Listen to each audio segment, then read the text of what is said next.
And we are live with a podcast for all seasons even.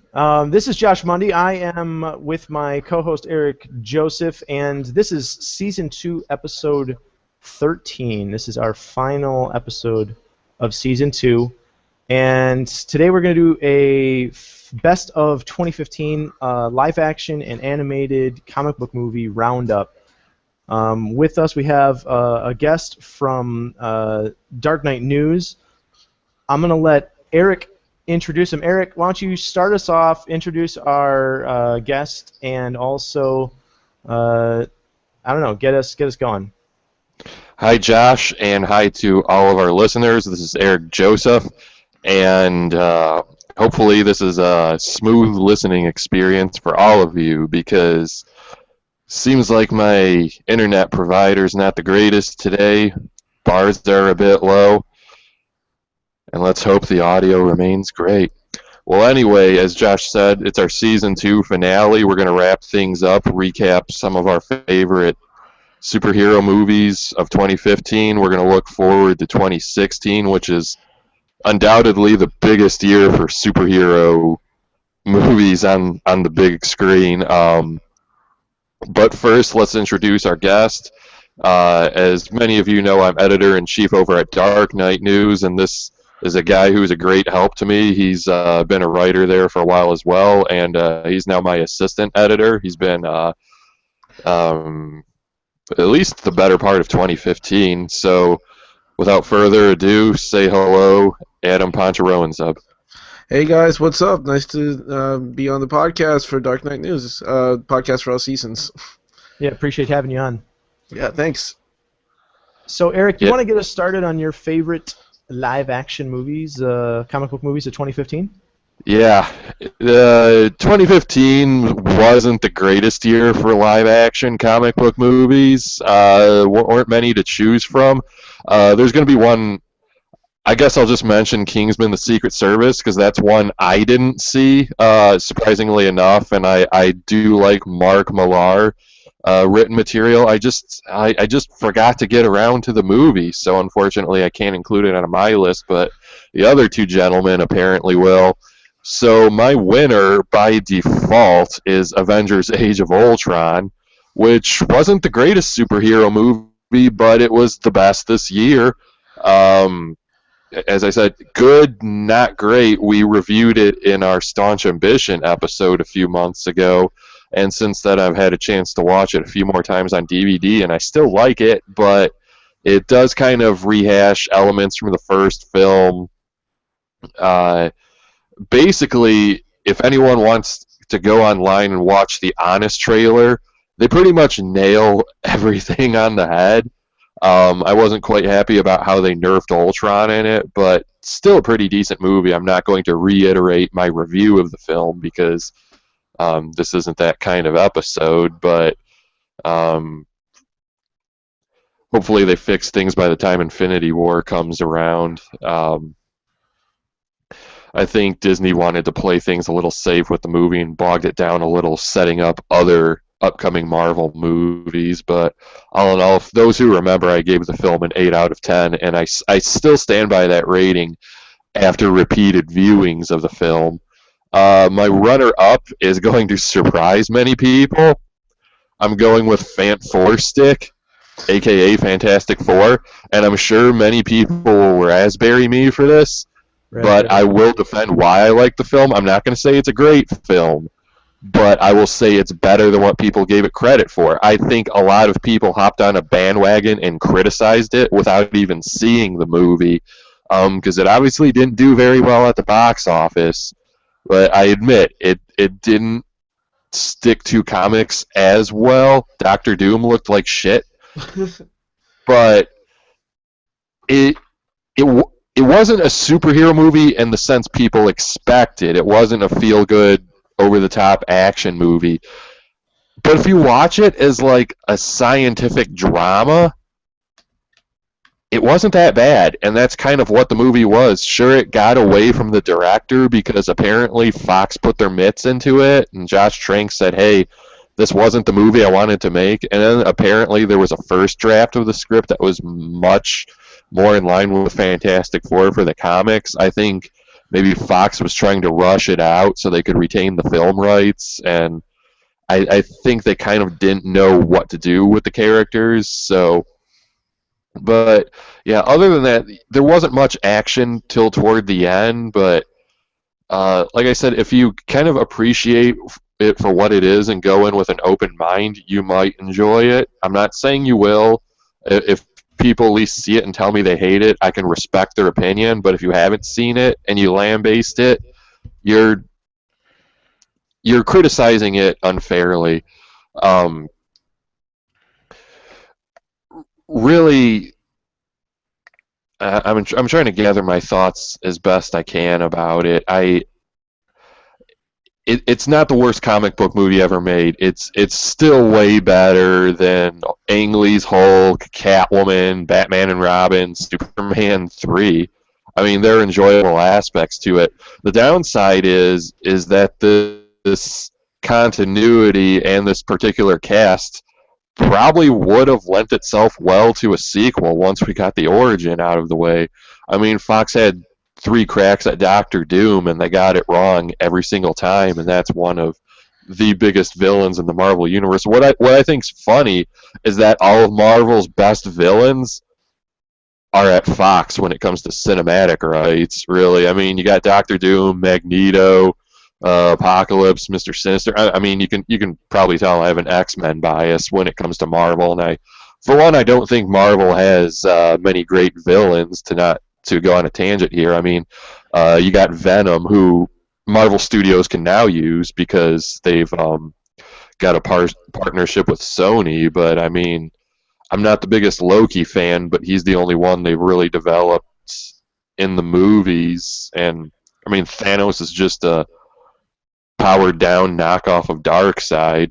I mean, hey, if any Thanos over Darkseid lovers want to challenge me, powerful evil beings in their respective universes, but their power levels aren't comparable. Hey, Darkseid doesn't need an Infinity Gauntlet. He'll just fry you with his eyes. And plus, Deadpool never defeated Darkseid by kicking him in the nards. Wait, Thanos has got nards? Yeah, just like Wolfman in Monster Squad. Just like Wolfman, exactly. And then, obviously, another movie I liked Fantastic Four better than was Ant-Man, which is my number 3 for 2015. Didn't hate it, but it's at the bottom of my list. I think it's good for one viewing, but I'm not sure I ever want to see it again. It's really nothing we haven't seen 100 times, and the only reason it exists is because Edgar Wright was basically on the project for 9 years, and then he didn't even get to make the movie because Disney's saying, like, hey, you got to put in all these Marvel references. And I mean, how shoehorned into that movie was Falcon? I mean, sure, the scene was cool, but he didn't need to be there. It's just basically like, it was like Rhino in The Amazing Spider-Man 2. I mean, Falcon was there just to have an Avenger, and it was not to put down the character too, because Falcon's cool, but it's like they only got one of the B Avengers for the movie too. I mean, it's like if you wanted to get someone from the NWO and you threw Horace Hogan in there. But yeah, it's Ant-Man. They also kind of, as they said, or as I should say, I said going into the movie,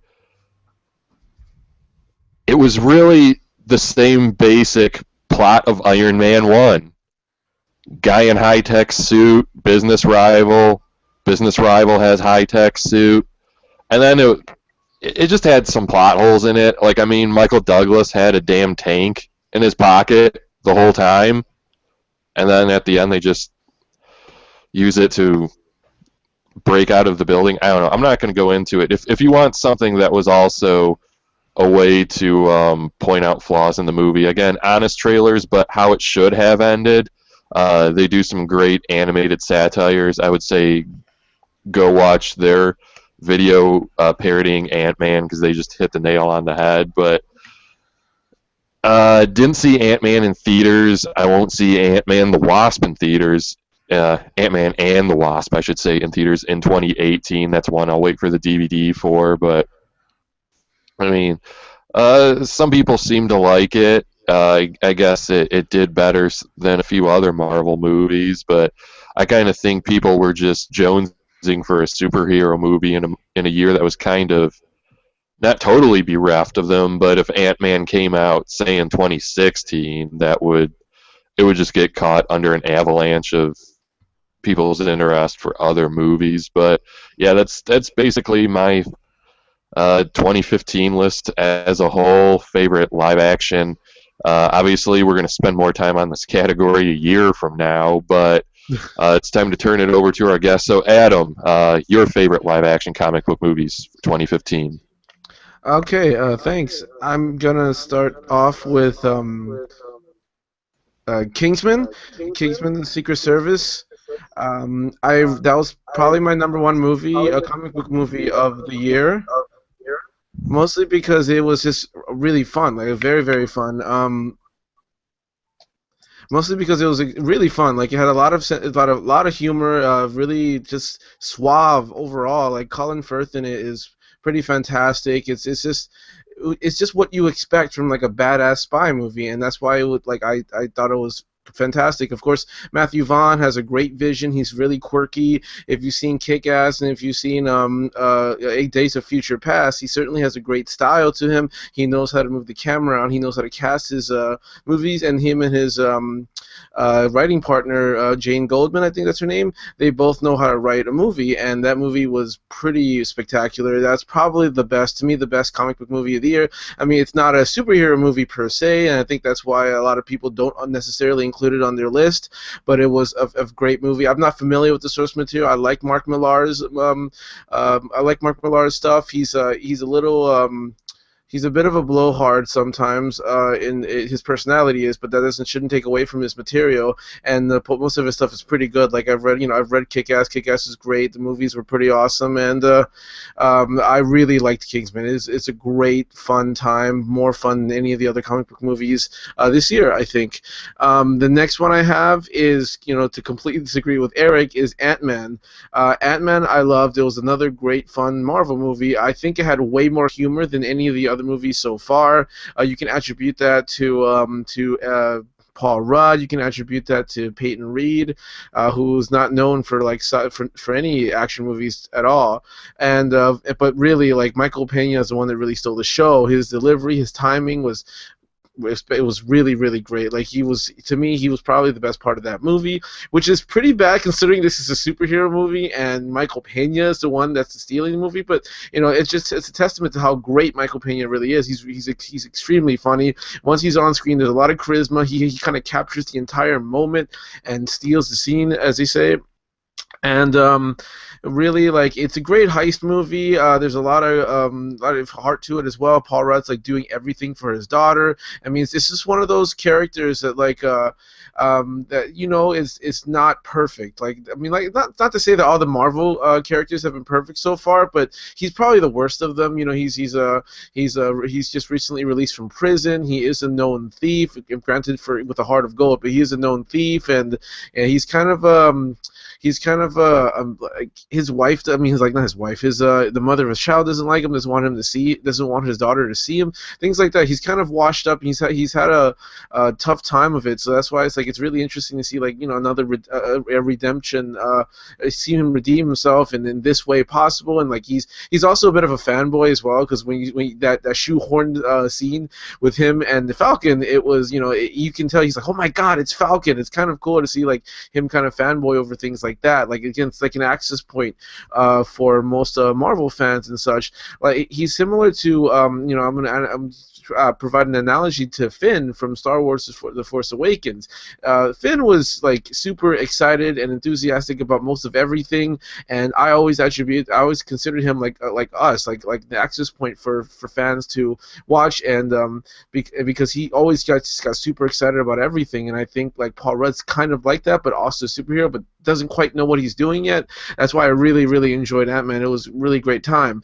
And I don't know if I'm going to be crucified for this, but I did not like the Avengers Age of Ultron that much. It's definitely a good movie. It's very, very fun. It's my third on the list because it just, I don't know, something about it didn't quite capture the magic of the first Avengers movie. The first Avengers movie is like, I can watch that multiple times. It is a great time. Something happened in Age of Ultron. There's a few plot holes in there. It's probably not as well constructed.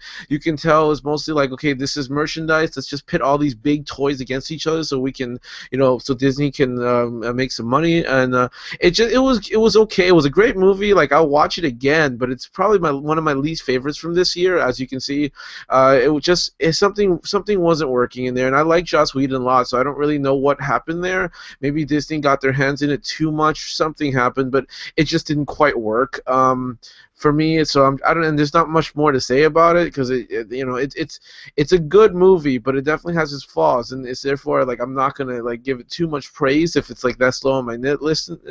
And lastly, it's Fantastic Four. I don't hate that movie. I agree with a lot of what Eric is saying. I think Fantastic Four is a decent movie. It's not good, really, but it's not a bad movie. It does not deserve nearly the amount of hate that it received. It's a decent movie. There's like little to no action. The action is just so contrived. Like, it wasn't even that well done at all. Doctor Doom is absolutely terrible. I hated Doctor Doom. He literally was just like, I'm just gonna walk out and start exploding people's heads. Like, I'm just gonna just do that because apparently he can do that. Like, to me it was really stupid, but like everything prior to that I could buy. Like, it was actually pretty well constructed. And I followed it. It kept me convinced, and it just did not deserve the amount of hate it got, but it definitely was the worst comic book movie of this year, I think. And that's it. All right, Adam, I appreciate it. I guess I'm going to take over, and my list is going to be similar to yours, but we weren't really considering Kingsman, not because we didn't want to review the movie or didn't see the movie or didn't like the movie or know that it's a comic book movie. Obviously, all of the above applies.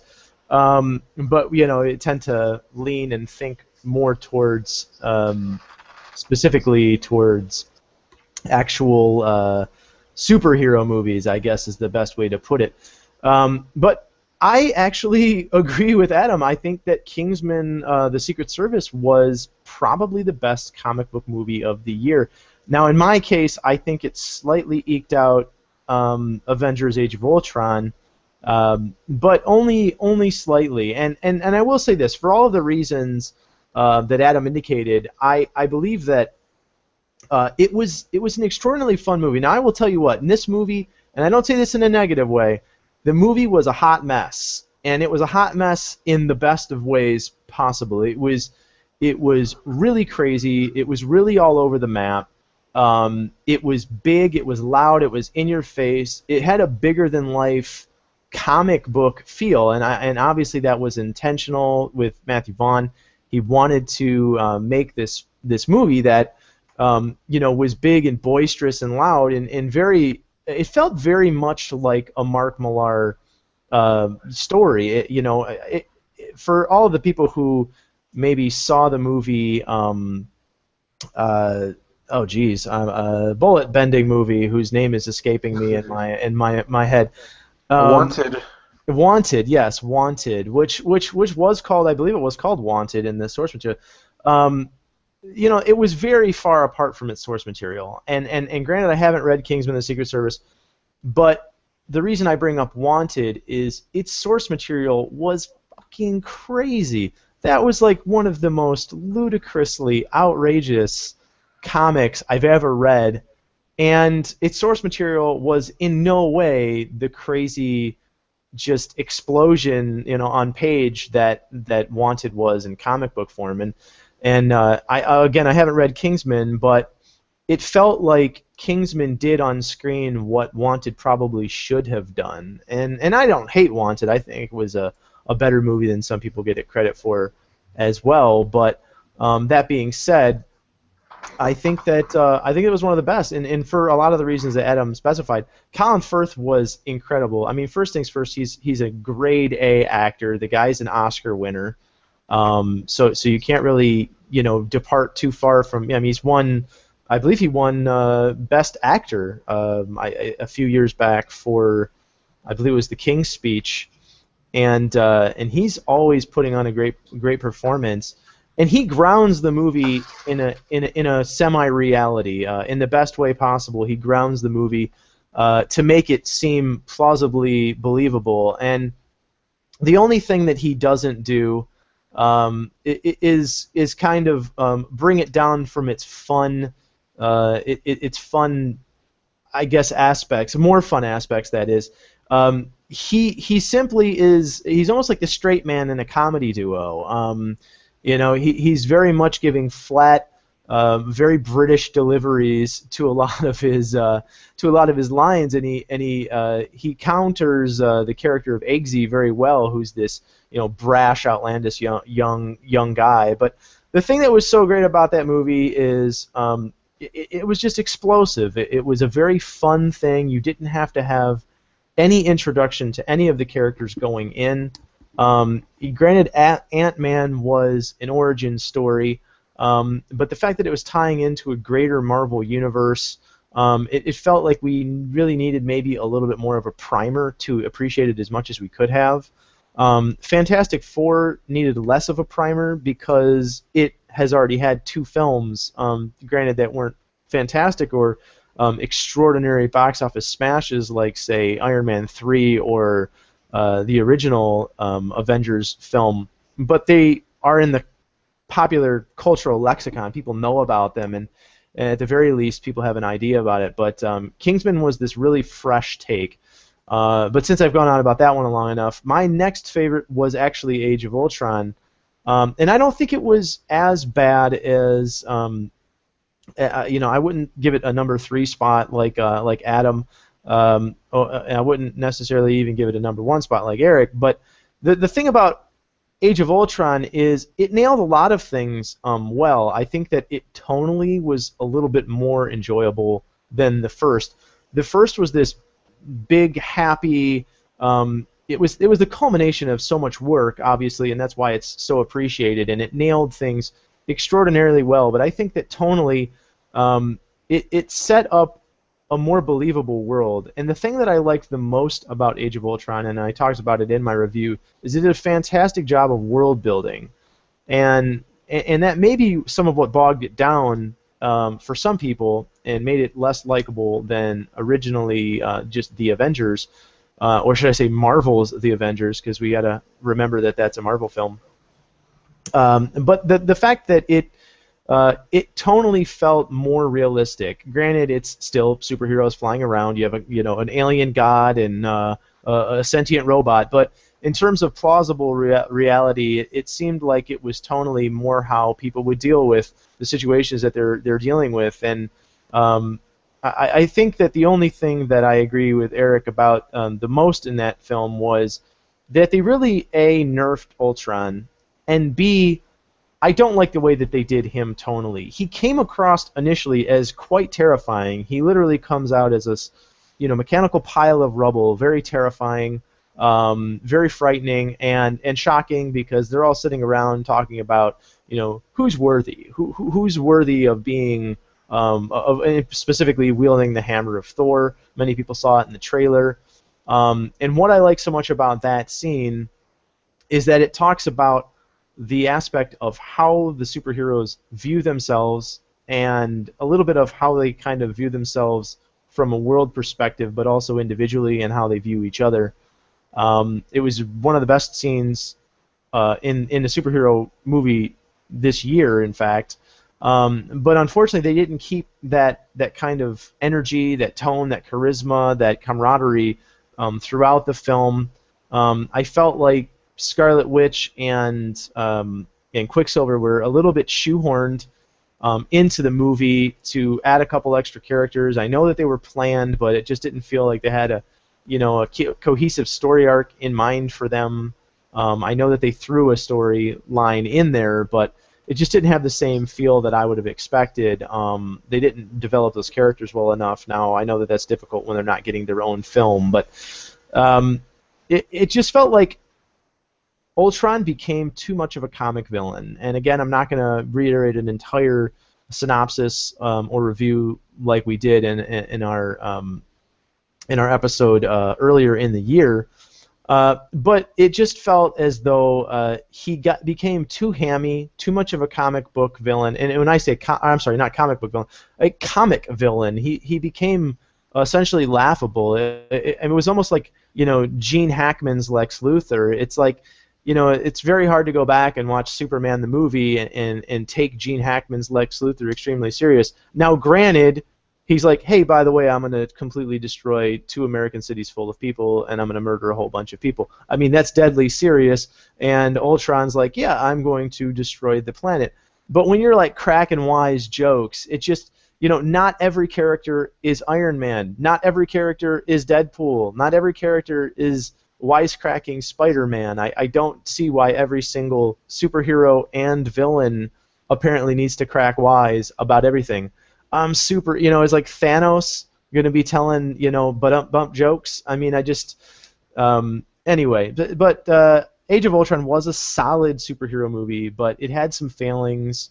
It had some failings that definitely compared to the first one. It didn't have the magic, like Adam said, and a lot of that is, it's hard for lightning to strike twice. It's very difficult for a movie to have that same wow factor a second time. It's one of the reasons sequels are so difficult to do. Is there's a lot of this has all been done before, which kind of leads me to my third favorite film, which is actually Ant-Man.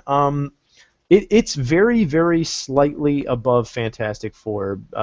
Unlike Eric, I don't think it's worse than Fantastic Four, but I honestly don't think it was much, much better. But it was a fun film. I enjoyed it more as a movie than I enjoyed it as a superhero film. It nailed one of my favorite genres, which is the caper slash heist film. And it very much has the feel of a classic heist film. It kind of feels like in Ocean's 11 with only a couple people. I agree with Adam. Michael Pena was a very funny source in that. But when you get into, and actually T.I., if of all people, I think that T.I. actually did a very good job. I was very surprised that he grew on me as much as he did. Granted, his part in the film was not gigantic. I thought he was particularly funny. He had some pretty great dry deliveries of certain lines in the movie, although he didn't have a ton of work. But I think that it was a little bit formulaic, and that's why it's third instead of maybe second even. It very much nailed the Iron Man formula, and that's not a bad formula to emulate. But the problem is that we've all seen Iron Man. Ant-Man is not Iron Man, and to try and have him, basically be in a movie that has almost the exact same formula of Iron Man. You have, witty comic hero who is a little bit downtrodden.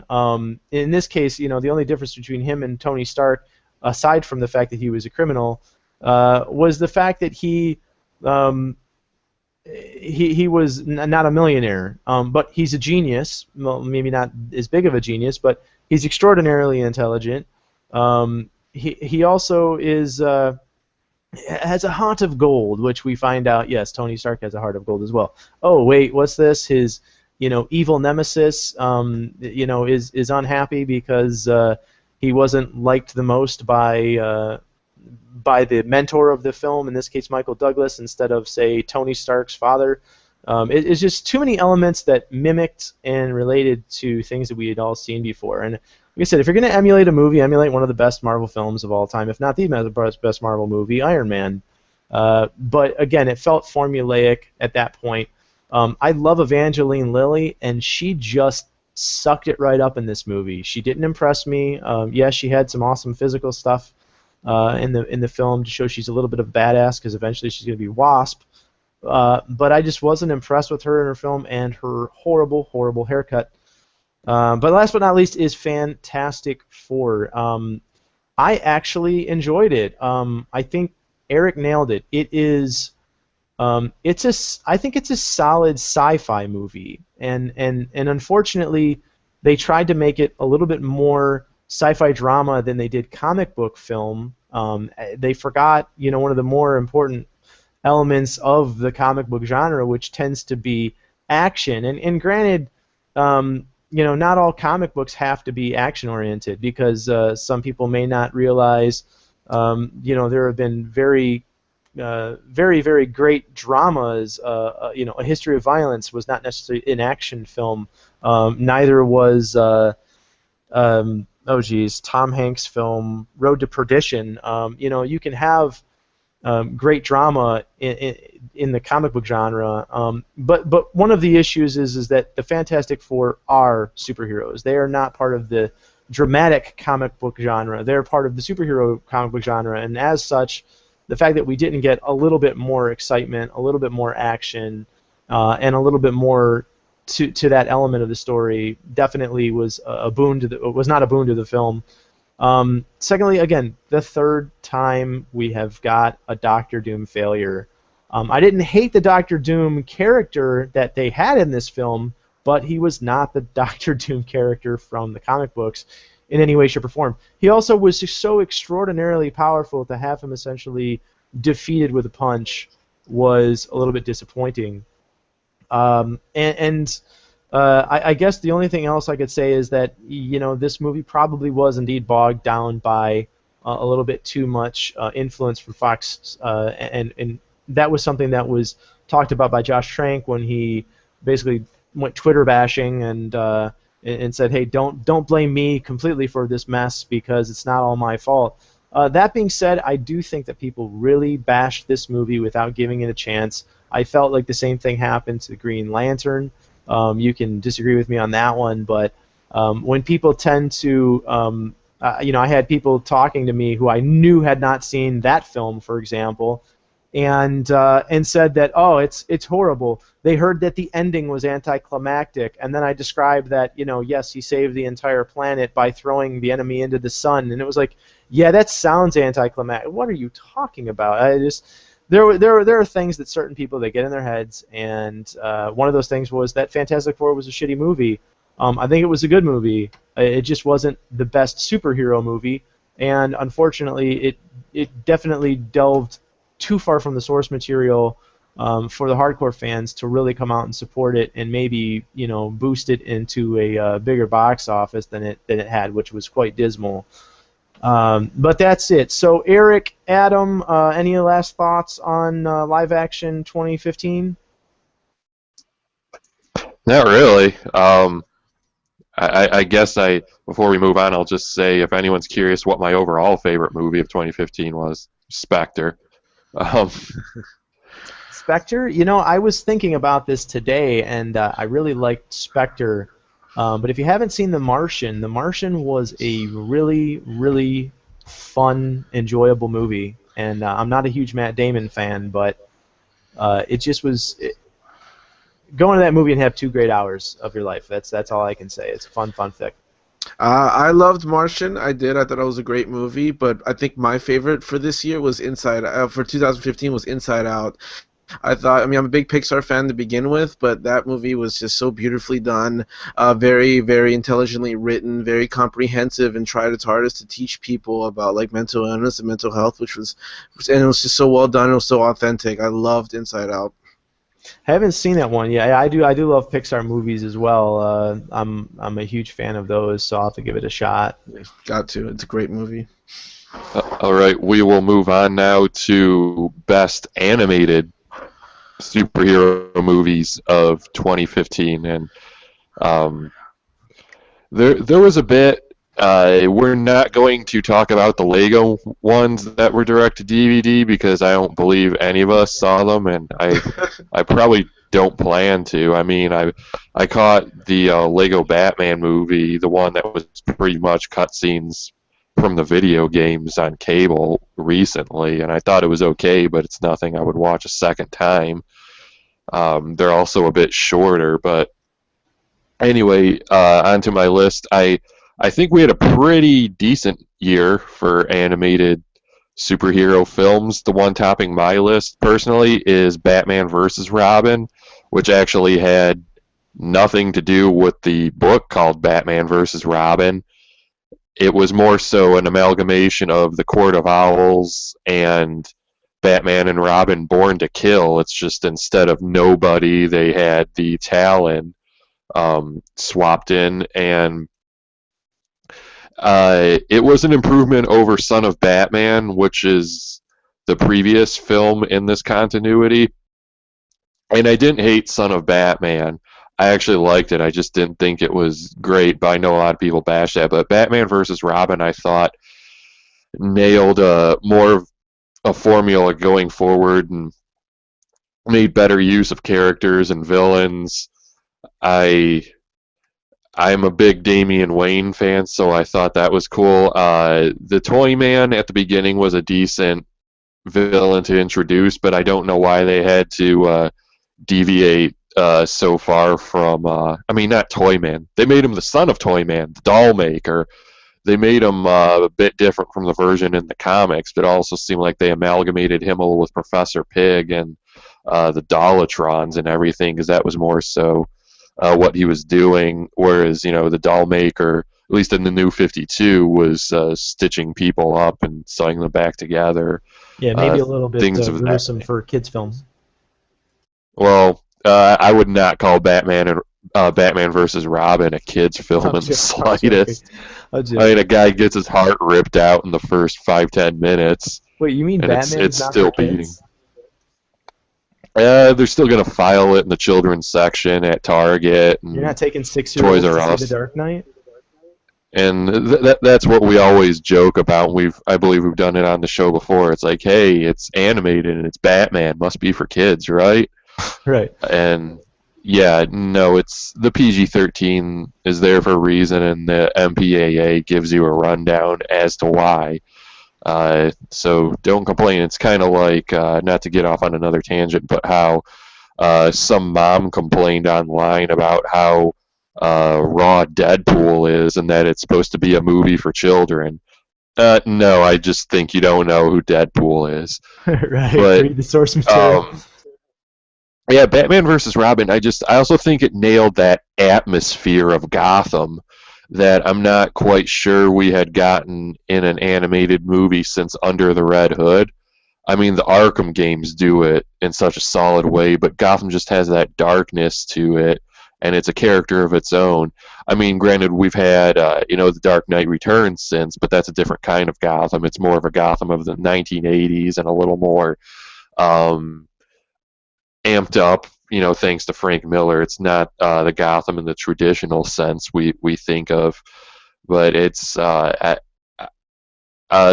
Court of Owls was put to great use. I thought that it was, in a way, it was a little bit closer to the Court of Owls comic book than they let on that it would be, because I mean, we were still hoping that eventually they could do a straight-up Court of Owls adaptation, but it's almost like if they did, you'd run the risk of it feeling like the same movie just because it hit so many of the beats, with Batman in the labyrinth and hallucinating, and the Talons invading Wayne Manor at the end, and him putting on the mech suit. It was just for making that film. At this point, I don't know if you could do a straight-up Court of Owls adaptation. No, definitely not. Yeah, I think that after that movie hit, they completely and totally destroyed their chances to do any type of Court of Owls film whatsoever. And that's pretty unfortunate because that's such a great story. I don't know why they kind of amalgamated so many different stories in Batman versus Robin. I guess it was just a choice they decided to make. But Court of Owls probably, I think, deserved its own movie, but I guess not. I'm not writing at DC, so. Right. Yeah. It's one of my favorite Batman stories, specifically from the New 52. But we talked about it before that movie came out, and we knew that. we knew that it was going to be very possible that it was going to be too much of an amalgamation instead of just cameo appearances from the Court of Owls. It was a very, very large amalgamation. I mean, it was pretty well done the way they incorporated the Court of Owls, and some stuff was pretty faithful. The good stuff was faithful, but I don't really know. I'm not really too happy about the way they kind of fused it with another story. But I guess it's as good as we're gonna get, because they did do a good job of it. Hey, did I cut off for a little bit, guys? Sorry. Yeah, you cut out, so we decided to hop in there. But continue. Yeah. What else did you have to say about Batman? What was the last thing you heard from me? And I hate doing this during a live show, but hey, we said internet service wasn't so great here today. Yeah, I understand. No, it's we basically picked off at where it was too much of an amalgamation of Court of Owls, and it usually was going to indicate that, unfortunately, Court of Owls was probably not going to be able to be its own entity, even though it's one of our favorite series from the New 52. Sounds like your mic might have cut out again. Tell you what, I'm gonna cut in Eric, not to talk too much. Actually, tell you what, Adam, why don't you let us know what your list was, and then we'll let Eric pick up. Sure. Okay, so I personally disagree with Eric. I think that the animated movies for this year was a little disappointing compared to the previous year. I mean, there were a few good ones, but overall, I was just less enthused and less impressed by the selection this year. Number one, to me, because I'm a huge Bruce Timm fan, I love the Batman. I love the animated universe, the DC animated universe to death. I love everything about it. So I was really excited that Bruce Timm was back at DC and producing movies. And so I really liked Justice League Gods and Monsters. To be actually more specific, I liked the YouTube series, the Chronicles, actually more than the movie itself. I thought that the pacing for those 5-minute shorts were just so well done. They got us a pretty good glimpse into these characters' lives. But I did love, by far, Justice League Gods and Monsters more than any other DC animated movie this year. It was just really well done, introducing us to brand new characters. There was a decent amount of heart in all of it. My only real gripe is the underutilization of Kurt Langstrom as Batman. I think he could have been more involved, I guess. I mean, he was definitely involved, but during the big finale, it just had that Justice League symptom of let's neglect Batman because he simply can't participate in the big showy battle like the other superpowered superheroes. So I always get extremely angry every time I see that, and unfortunately that's what happened in this movie. So I was like, come on, I know it's not Bruce, but Kirk Langstrom is cooler right now because he has abilities, he has powers. Right, he's got more powers than Batman. So I was a little disappointed by that, but overall, it has Bruce Timm all over it. Beautiful story structure, great writing. I love Justice League Gods and Monsters. It's to me by far the best animated comic book movie this year. Closely followed by Justice League Throne of Atlantis. This was a huge relief after Justice League. I think it was War right before this one. Yeah. I did not like War. War was. It had a big, spectacular battle at the end, but overall it was just so flat to me. It was so two-dimensional. It didn't have much going on for it, which was such a disappointment after Flashpoint Paradox. So War I was really just bored overall with. I didn't like War very much, so Throne of Atlantis was a great relief, pleasant surprise. I liked Aquaman's origin. It was pretty well done. But I don't have much more to say about it. So I'll move on to Batman vs. Robin, just like Eric was talking about. It's my third this year. I outright hated Son of Batman. I thought it was the worst Batman offering that DC has ever given us, aside from Batman and Robin. I thought it was so stupid. I didn't like the Deathstroke as Deathstroke in the League of Assassins bit. Suddenly there's a ton of man-bats all around, someone's producing man-bats. With the League of Assassins is mass-producing. Well, this is not a review of Son of Batman. I despise Son of Batman. Batman versus Robin was much better, but overall, like I still was less. I was just like somewhat disappointed by it. Like it was well done for what it was. What it was. Like I like the portrayal of the Court of Owls, as I said before. It was pretty well done. It can't get much better than that. It's unfortunate it didn't have its own standalone movie, but like every the little things that they did with the Court of Owls, how sinister they are, and like there's a certain presence to them that's like undeniable. They are very creepy and they're very powerful and they lurk in the shadows. Talon, I could have done with a better Talon, but still, it was decent. I don't love it, but it was certainly decent. I've just been overall extremely disappointed with the New 52 Batman, and it's not because of casting or anything. I just don't think that like they're doing a good job of this new Batman continuity. They're doing the DC animated movies, and of course at the bottom of the list are the Batman Unlimited movies, because who's gonna like those movies except kids? I mean, granted, they're not absolutely horrible, because they're not. Like I like them better than Son of Batman, that's for sure. It's really the ranking for those two is Animal Instincts, followed by Monster Mayhem, which Animal Instincts is the first one, Monster Mayhem is the sequel. It's so obviously for kids. It's ridiculously corny. The Batman goes through like 3 or 4 wardrobe changes, so similar to the way he does in Batman and Robin. Everyone has exaggerated costumes. It's like there's so many obvious attempts to make a toy out of every single thing in that movie.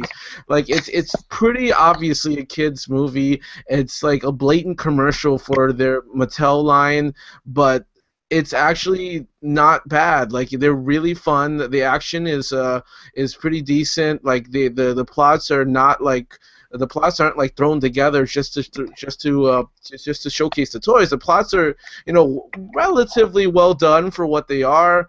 The reason why I prefer Animal Instincts because it was less corny. I think they put a little bit more time into it. Penguin was more believable, and I just hate Troy Baker's Joker. Like, I mean, I like what he did in Arkham Origins, but overall, like I hate him as like a pale imitation of a very vapid and pale imitation of Mark Hamill, and it was even worse here in Monster Mayhem because he just like lightened it up considerably, and it just doesn't sound like the Joker. Especially like trying to lighten up Mark Hamill's Joker is like it's like spitting on steak. Like it's such a great treat to begin with, and you're trying to make it more palatable for children, and it just makes it so bad.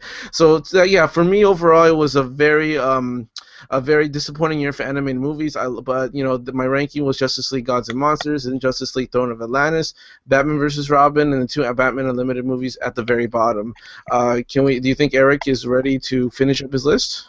Yeah, Eric, you ready, boy? Yeah, I hope so. Can you guys hear me? Yeah, I can hear you fine.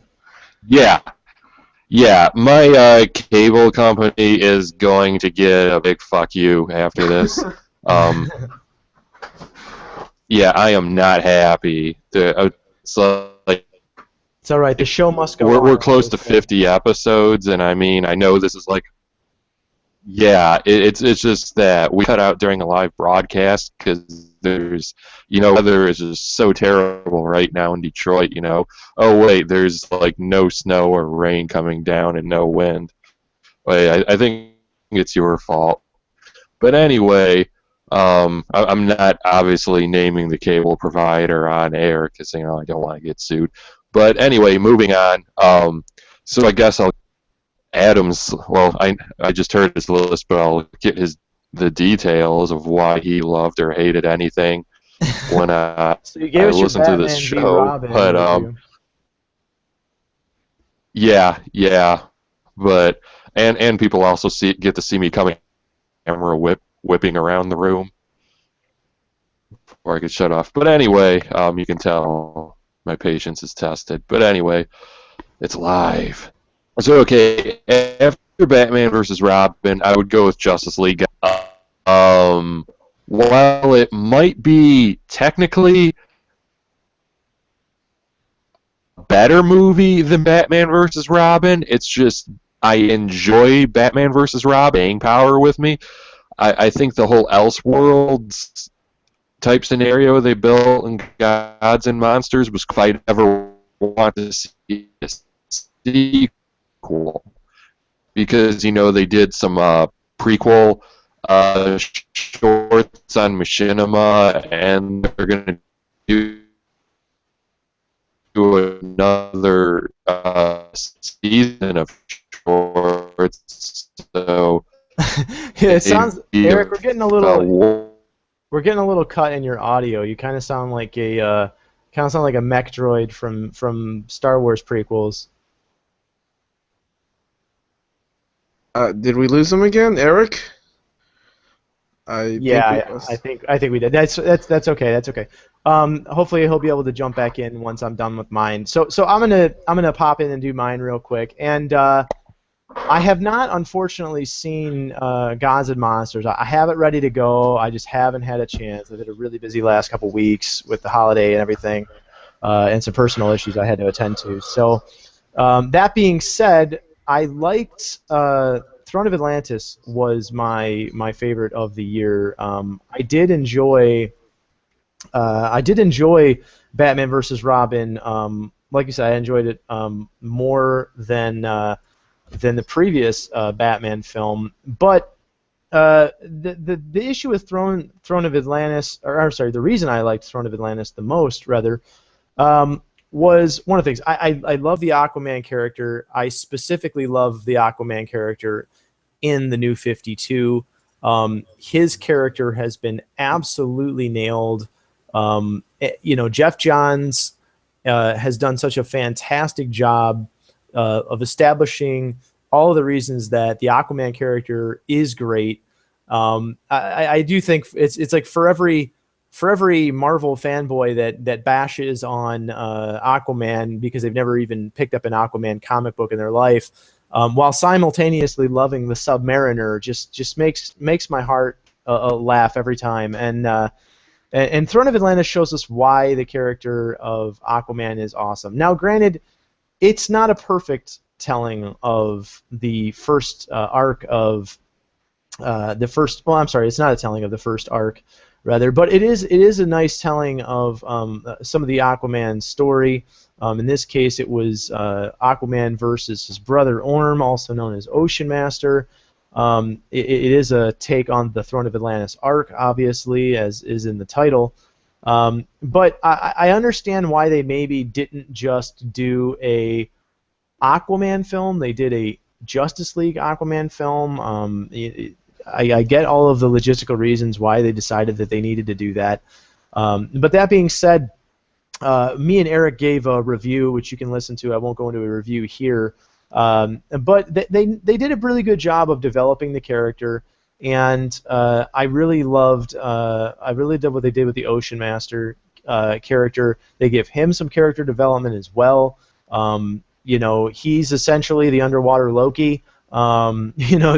They did, I think, as much as they could with that character in the short period of time that they had. But my next favorite was Batman versus Robin. I really enjoyed, as me and Adam talked about, the story arc of the Court of Owls. And granted, I wasn't so happy at first that they were going to do an amalgamation of a Batman and Robin story, not the Batman versus Robin story, as Eric pointed out, but a Batman and Robin story, and mix it with a completely Batman-oriented story in the Court of Owls. But they managed to write a really tight script, and they managed to do it in a way that felt organic. Like Eric said, I liked the introduction of the Doll Master. I just thought he was a little bit, they're doing a lot of mishmash, I guess is the best way I could put it. They're definitely doing a lot of juggling, and I get that they want to bring in several characters simultaneously, several ideas and story arcs simultaneously, while giving us a cohesive experience. But I always think what's really funny is and Eric can attest to this, is that the suspension of disbelief that you have in any comic book film is very, very difficult to have when you essentially have a 12-year-old beating up grown men with expertise. I don't care how much training a 12-year-old has. You can't change physics, and you know, a 12-year-old moving the entirety of his human force against, you know, what is essentially, you know, an undead ninja zombie, it just doesn't make for a whole lot of sense. So the movies cracked me up a bit in that regard, but it was a much better offering than the last Batman and Robin movie that we got, Son of Batman. I would agree with Adam in that regard. I am a big fan of the Bruce Timm universe, and Gods and Monsters was high on my list. I also love the Elseworlds things, and I thought that the ideas for Gods and Monsters, at the very least, they were extraordinarily interesting to me. I just unfortunately didn't have a chance to get it. I did watch one of the Batman Unlimited films, as we talked about before the podcast. They did not blow me away. I think I fell asleep during one of them, which is a very rare thing for me to do in general. But that being said, they were fun comic book films. I mean, I think that a kid could find those movies and enjoy them. They're better than just, you know, regular animated schlock that they bust out and try to mass produce for children. They were well thought out films, like Adam said, and I do think that they were good. So they're going to end up at my number 3 for animated films. But Eric, if you want to jump in, I'm unfortunately sad that you were cutting in and out. Eric, you want to hop in here? Well, I was just getting some audio from him. Yeah, I was as well. That's unfortunate. Yeah, Eric, you want to cut in anytime now? Okay. Tell you what. The last thing we were going to talk about was, at the very least, was a brief discussion on our next year's comic book movies. So, how would I name them off here? We've got one of the biggest comic book movie years. Is it? Do you think it's a little bit disgusting, Adam? I don't know. I'm completely in that hype, so I don't think so. I mean, no, I don't think so. I think it's a pretty big historic moment. I love everything they're putting out. Like, I refuse to see much criticism, but like I don't know. It's pretty. I mean, like, the amount of merchandise they're putting out is pretty bad, but I totally understand it. Like, I have no problems with it. I'm completely officially part of the hype, just as I was part of the Star Wars hype. So no, I don't think so. I don't think it's disgusting. I don't like the onslaught of merchandise that they're throwing at us. Like, you know, give me your money. But overall, like, I think I have no problems with it. Yeah, it kind of feels to me, it's almost like the Star Wars saturation. It's getting to the point where it is. I obviously love me some Star Wars, but it's getting to the point where you're like, oh man, Star Wars dog toys. It's just like it's just like so much everywhere, constantly, all the time. Yeah, like they had Batman vs Superman travel cups. I did an article on the other day. I'm like, who wants a Batman vs Superman travel cup? But okay. The question is, who doesn't want a Batman versus Superman travel? No, yeah, okay. So the list chronologically, I believe this is correct. Is we have Deadpool coming out next year, Batman vs Superman: Dawn of Justice, Cap 3, Captain America: Civil War, X-Men: Age of Apocalypse, Suicide Squad, Teenage Mutant Ninja Turtles 2, and Gambit. Now, me and Eric had mentioned before podcast that it's very possible that it is not going to happen, Gambit at the very least, but it could be that we get that movie eventually. But what do you think is going to be your favorite for next year? What are you looking forward to the most, Adam? Well, I anticipate because as a big Batman fan, I definitely anticipate Batman vs Superman more than anything. I'm completely part of that hype. I love it. I love that movie so far. It looks great. I'm among the minority that actually likes Jesse Eisenberg's portrayal of Luthor so far. I kind of just like that impish, mischievous type of character.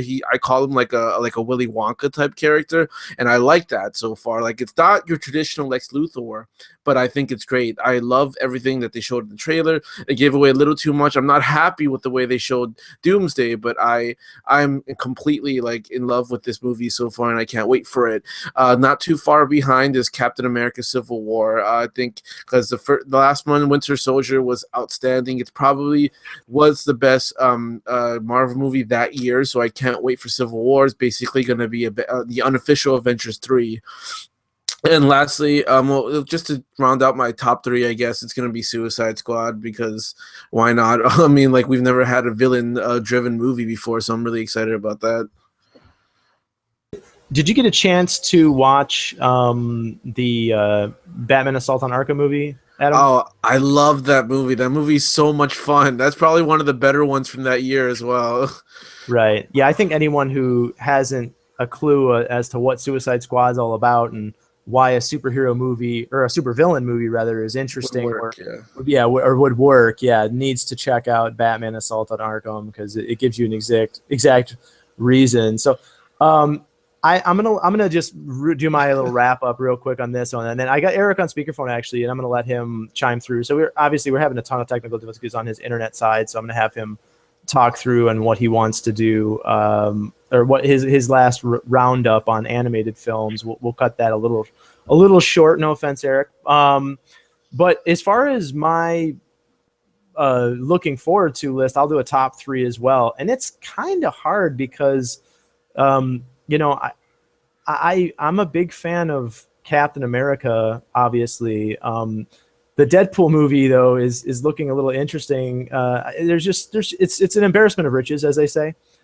But number one, beyond a shadow of a doubt, Batman vs Superman: Dawn of Justice. I don't care what anyone's saying that the movie looks like it's got too many heroes, or it's going to be a hot mess, or there's too many chefs and yada yada yada.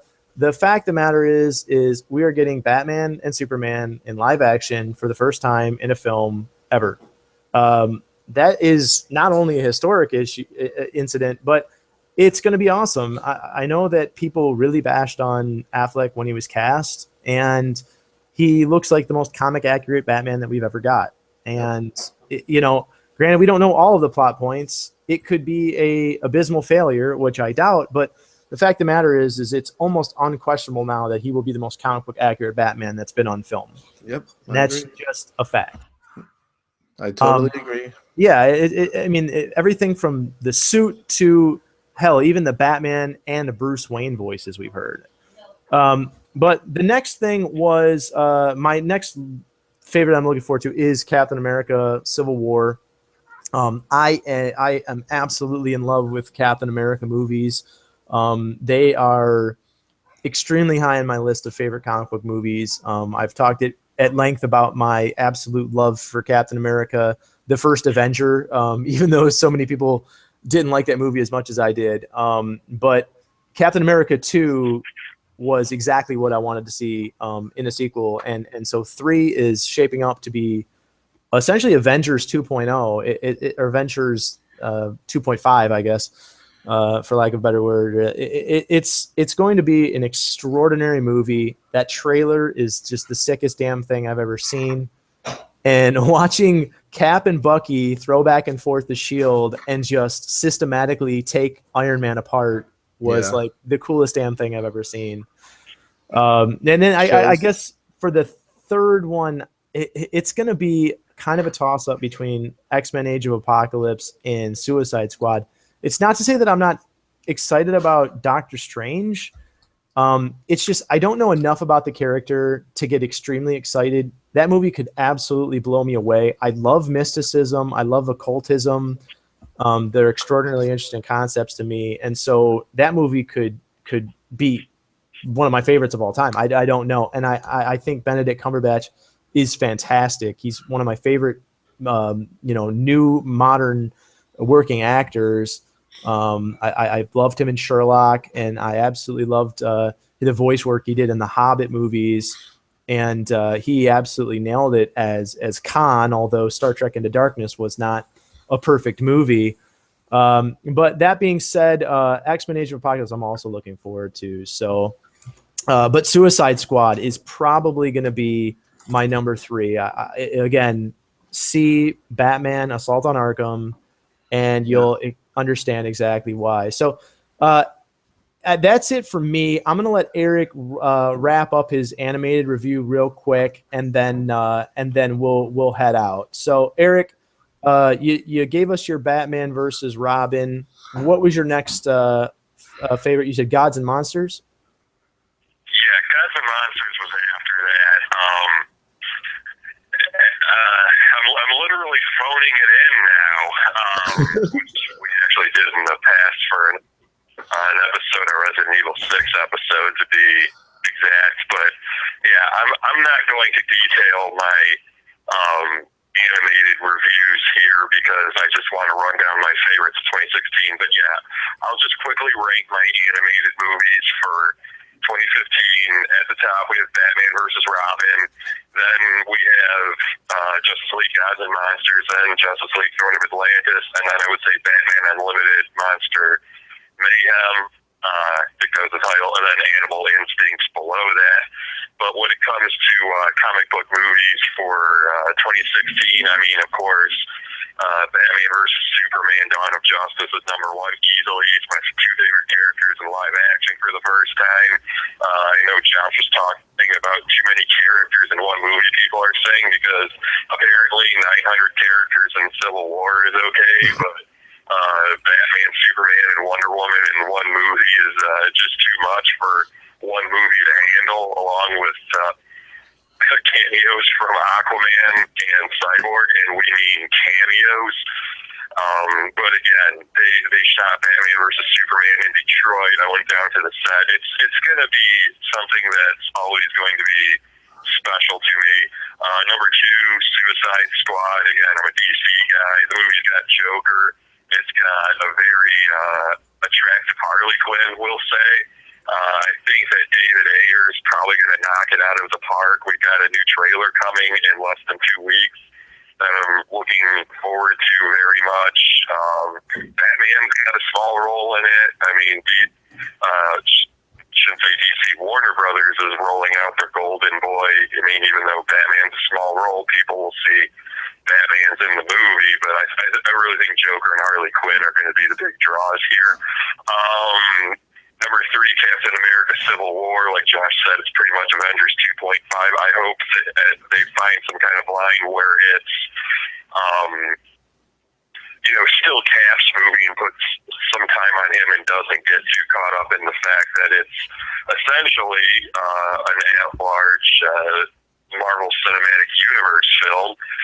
Then, of course, X-Men Age of Apocalypse. I mean, it's getting very close with my top 4 there, but I don't care what people say. I love the recent X-Men movies like First Class and Days of Future Past. I know Apocalypse doesn't look as accurate, but, people said the same thing about Quicksilver, and he stole the show in Days of Future Past, so I'm not saying Apocalypse is a show stealer, but don't judge an entire movie based on the fact you don't like one guy's costume.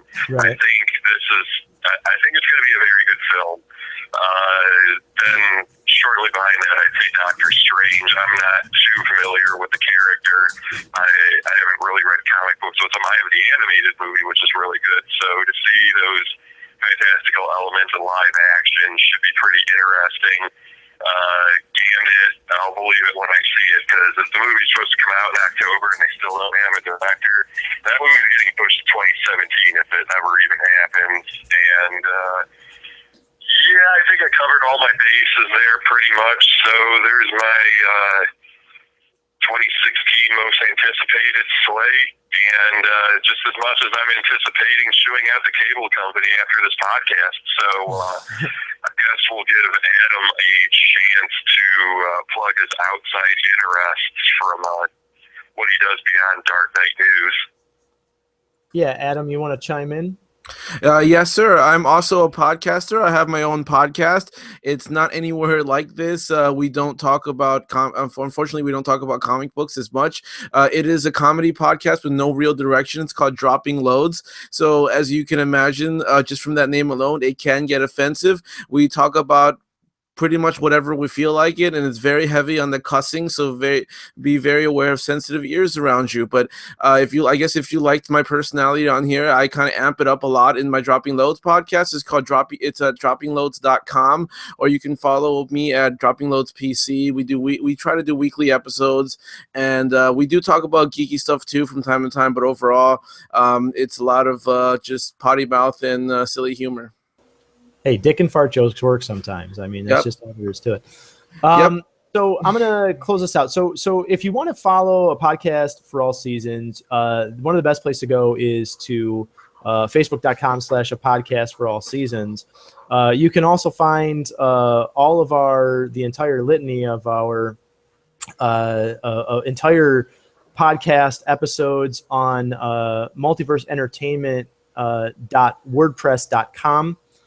And obviously, you can check out all of our videos on my YouTube page, Josh Mundy, and you can search "Podcast for All Seasons." Find most of our episodes there. I appreciate you being on, Adam. What'd you think of the show tonight? Did you have a good time? Yes, I did. Thank you so much for having me on. It was really fun. And obviously, check out darknightnews.com and check out DCComicsNews.com as well. Eric, any final words before we close out? Yeah.